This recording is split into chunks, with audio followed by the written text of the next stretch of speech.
Two elementary schools in the Valley are shaking up the learning scene after getting some extra green for greenery. Reporter Desmond Miller spent a day with a school that has a new way of teaching kids valuable lessons.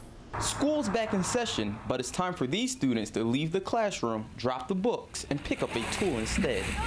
After receiving small grants, two elementary schools in the Kyrene School District in Ahwatukee are using a garden of fruits and vegetables to teach important lessons that can be hard to handle inside the classroom. We learn gardening skills, we learn how to go green. We also have to learn how to work together. I think it's just more than just growing plants in a garden.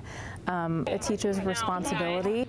Here at the Kyrene de los Cerritos Elementary School, they are expanding their garden, where their students have the full responsibility of growing, nurturing, and protecting everything you see. Here in Ahwatukee, the Kyrene de los Cerritos and Kyrene de las Llamas are teaching their kids not only responsibility, but how to give back to the community.